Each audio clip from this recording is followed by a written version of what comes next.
আগামী 20-50 বছর পরে আজকে যেভাবে শ্রমিক সমাজ আছে সেই শ্রমিক সমাজ তো থাকবে না যদি এআই যদি বিশ্বকে দখল করে নেয়। যারা সুবিধা বঞ্চিত তাদের অধিকার জোর করে ছিনিয়ে না নিলে কিন্তু কোনোদিন তারা সেই অধিকার পাবে না। শ্রমিকরা যদি দেশ গড়ার কারিগর হয়ে থাকে তাহলে তাদের দাবি দেওয়া দেশ পূরণ করবে না, দেশের নেতৃত্ব যারা দেন তারা পূরণ করবে না। এটা তো একটা কন্ট্রাডিকশন। আসলে আমি এখানে সঠিক ব্যক্তি নই কথা বলার জন্য। আমি শ্রমিকের প্রতিনিধি নই। আমি মূলত আমি শিক্ষকতা করেছি যে আমরা নাকি মানুষ গড়ার কারিগর। আপনারা হয়তো অনেকে জানেন না, আমি অঞ্চল থেকে, বাংলাদেশের যে অঞ্চল থেকে আমি জনগণের প্রতিনিধি হয়ে কাজ করেছি অতীতে, সেই অঞ্চলটি বাংলাদেশের একটি অত্যন্ত গুরুত্বপূর্ণ শিল্প এলাকা এবং আমি প্রতিনিয়ত ওঠা বসা করি শ্রমিকদের সঙ্গে, নিজের শ্রমিক না হয়েও। এবং সে কারণেই বলছি, এবং আমি সবসময় তাদের এভাবে সম্বোধন করি যে আমাকে যখন কেউ বলে মানুষ গড়ার কারিগর, আমি তখন তাদের বলি, আমার এলাকার সহস্র সহস্র শ্রমিক রয়েছে, তাদের বলি শ্রমিকেরা কিন্তু দেশ গড়ার কারিগর। আজকে যে দাবি দেওয়ার যে তালিকাটি লাল বইতে দেওয়া হয়েছে, আপনারা লক্ষ্য করে দেখুন, তার অধিকাংশ কিন্তু সেই 1886 সালের দাবি দেওয়ার মধ্যেও ছিল।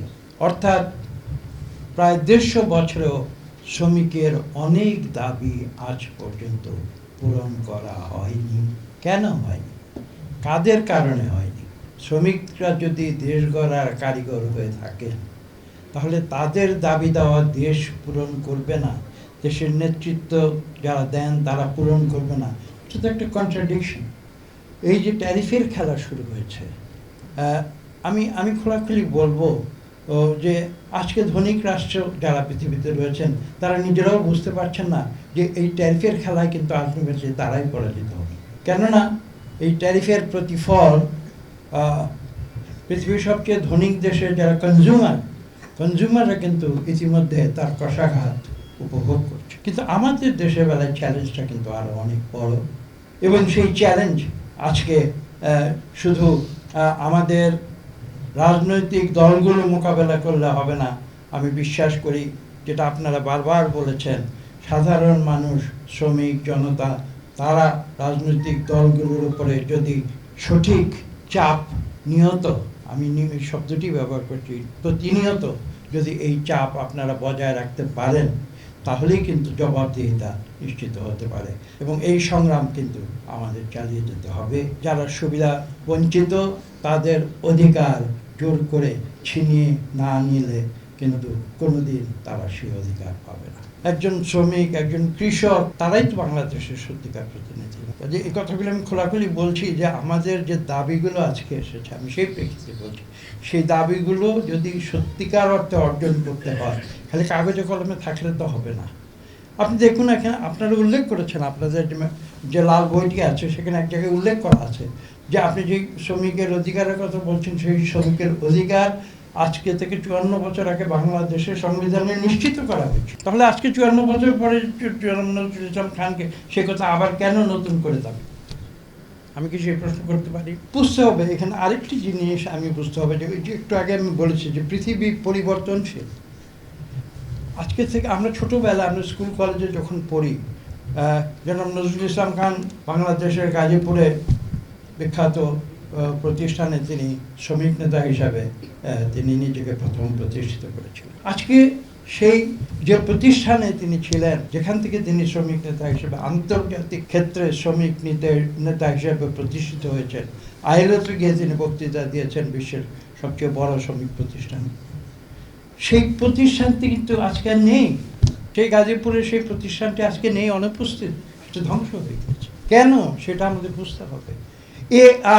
এআই নিয়ে যদি আপনি চিন্তা করেন, এআই যদি প্রসার হয় তাহলে লেবার ইন্টেন্সিভ ইন্ডাস্ট্রি কীভাবে হবে? এটা তো ভবিষ্যৎ পৃথিবীর জন্য একটি গুরুত্বপূর্ণ প্রশ্ন। আজকে আমরা শ্রমিকদের স্বার্থ নিয়ে কথা। এআই অর্থ কি? এআই অর্থ আমরা যেই অর্থে শ্রমিক বলি, সেই শ্রমিক তো আর থাকবে না আগামী, আমি জানি না আগামী আমরা থাকবো না। আগামী 20-50 বছর পরে আজকে যেভাবে শ্রমিক সমাজ আছে সেই শ্রমিক সমাজ তো থাকবে না যদি এআই যদি বিশ্বকে দখল করে নেয়। ইউরোপে আজকে যে ডেমোগ্রাফিক যে প্যাটার্ন, জনসংখ্যা কমছে। জাপানে কি হয়েছে, জনসংখ্যা কমছে, কিন্তু যে মানুষগুলো বেঁচে আছে, একটু আগে বলছিলাম যে বয়োজ্যেষ্ঠ মানুষগুলো তো বেঁচে আছে, তাদের সেবা করা থেকে শুরু করে অনেক কাজ, সেজন্য কিন্তু মানুষ প্রয়োজন। যে কারণে আমরা বিদেশে যে আমরা জনশক্তি রপ্তানি করছি, এই প্রশ্নগুলো কিন্তু একটার সঙ্গে আরেকটি ওতপ্রোতভাবে জড়িত। জনসংখ্যা তার মানুষ তার বিদেশে নিচ্ছে শুধু আমাদের লোককে এমপ্লয়মেন্ট দেওয়ার জন্য নয়, তাদের নিজের প্রয়োজনীয়তা। আমেরিকায় হয়তো সেই সমস্যা হয়নি, আমেরিকার আজকে ইমিগ্রেশন পলিসি নিয়ে অনেক কিছু তোলপাড় হচ্ছে, সেটা আমরা বুঝি। কিন্তু তারপরেও যদি বলি, আমেরিকায় যারা শব্দটি ব্যবহার করা ঠিক হবে কিনা জানি না, তারপরেও বলছি, কাঠি জব করার জন্য আমরা বাইরে থেকে লোক নিয়ে আমাদের কাজ করিয়ে নেব, তারপরে তাদের লাথি মেরে বের করে দেবো, এইটা তো কোনো মানবিক নীতি হতে পারে না। আমি এই কথা বললে হয়তো অনেকে আমাকে অপছন্দ করবেন, বলবেন যে আমি অপ্রিয় কথা বলছি, কিন্তু এটাই সত্যি। ইউরোপে যে শিল্প বিপ্লবের পর থেকে যে পরিস্থিতি সৃষ্টি হয়েছিল, আজকে ইউরোপ সেই ইউরোপ নেই। আর এআইয়ের কথা তো একটু আগে আমি বলেছি, এআই যখন আসবে তখন তো সারা বিশ্বের এই যে এমপ্লয়মেন্ট প্যাটার্ন বলেন, মানুষের কাজের যে চরিত্র এবং চিত্র, সেটা আমূল পরিবর্তন হয়ে যাবে। কাজে আমাদের এই সব কিছু ভেবে আমাদের ভবিষ্যৎ নীতিমালাগুলো গ্রহণ করতে হবে। এখন ঠিক এখন নয়, এখন থেকে 15, 20, 25 বছর আগে আমরা শুনে এসেছি free market, free trade, free মার্কেটের সঙ্গে যোগ হয়েছিল ফ্রি ট্রেড। তো আজকে যেভাবে ট্যারিফ যেভাবে প্রয়োগ করছে ধনী দেশ, সেখানে কি সেই ফ্রি ট্রেডের যে প্রিন্সিপাল, সেগুলোকে আজকে আমরা সম্মান করছি নাকি সেগুলো ছুঁড়ে ফেলে দিয়েছি? আজকে কিন্তু আইটিওর নাম শুনবেন না আপনারা, it's no longer in the discussion. আইটিও ইতিমধ্যেই অপ্রয়োজনীয় হয়ে গিয়েছে। তো এই যে পরিবর্তনগুলো আসছে, এই পরিবর্তনগুলো আজকে আমাদের বিবেচনা করতে হবে। ফরেন ইনভেস্টমেন্ট অবশ্যই আনতে হবে, আমি সেটা বিরোধিতা করছি। তারা যখন এদেশে ইনভেস্ট করা প্রফিটেবল মনে করবে, তখন তারা এখানে ইনভেস্ট করবে।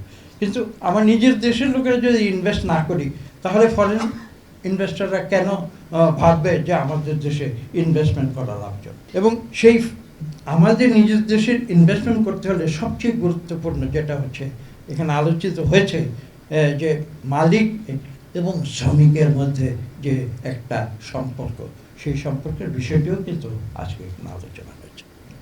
আমি যেটা দেখি যে আমরা ভালো ভালো কথা বলি, লিখি, সংবিধানে লেখা আছে, কিন্তু সেগুলো বাস্তবায়ন আমরা করছি না বা করতে পারছি না। কাজে আমি এই দুটো বিষয়ের দিকে আপনাদের গুরুত্ব দেওয়ার জন্য অনুরোধ করে আমার বক্তব্য শেষ করব। আসুন আমরা যেন সেভাবে আমরা দেশে সম্পদের যে উৎপাদন, যে সম্পদ সৃষ্টি, সেই সম্পদ সৃষ্টি করি, এবং আমরা সেই সম্পদ সৃষ্টির মাধ্যমে আমাদের দেশের দরিদ্র মানুষের যে প্রয়োজন, সেই প্রয়োজন মেটানোর জন্য আমরা সঠিক পরিকল্পনা গ্রহণ